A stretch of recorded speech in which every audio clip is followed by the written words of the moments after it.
Impingement injuries होतात खांद्यामध्ये म्हणजे नेमकं काय होतं, म्हणजे काय कारण आहे, काय लक्षण आहेत आणि त्याला आपण काय उपचार देतो, याविषयी थोडं आम्हाला मार्गदर्शन करा.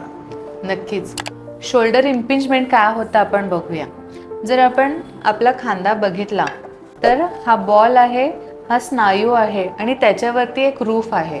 जेव्हा ही स्पेस कमी होते तेव्हा शोल्डर इम्पिंजमेंट होते. म्हणजेच या दोन हाडांच्या मध्ये हा स्नायू जो आहे हा अडकला जातो आणि त्यामुळं पेशंटला एक ठराविक हात वर गेल्यानंतर खांद्यामध्ये शार्प पेन चालू होतं. बऱ्याचदा जिममध्ये जर तुम्ही शोल्डर प्रेस किंवा शोल्डर फ्लाय करत असाल तर हे पेन जाणवतं. तर जेव्हा इम्पिंजमेंट होतं तेव्हा पेन हा एक त्याचं प्रामुख्यानं लक्षण दिसून येतं आणि शिवाय बऱ्याचदा ह्या पेशंट्समध्ये शोल्डरला सूज असू शकते. आणखीन एक त्याचं कारण आहे की बऱ्याचदा वयोमानानुसार हे जे रूफ आहे ह्या रूफच्या हाडामध्ये वाढ होते आणि त्यामुळे देखील ही स्पेस नॅरो होऊन शोल्डर इम्पिंजमेंट होऊ शकतं. बऱ्याचदा ह्याचा उपचार जो आहे तो पहिल्यांदा खांद्याचे जे सूज कमी करण्याचे औषधं आहेत ते दिली जातात.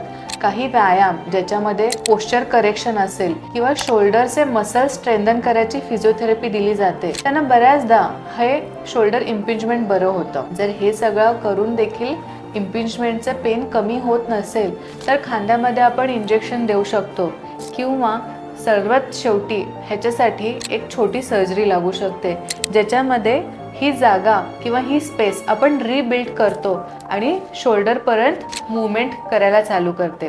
ही शस्त्रक्रिया फक्त दुर्बिणीतनं केली जाते. ह्याला काही फाडाफाडी करायची गरज नाही आहे आणि दुसऱ्या दिवशीपासनं तुम्ही खांदा पूर्ववत वापरू शकता.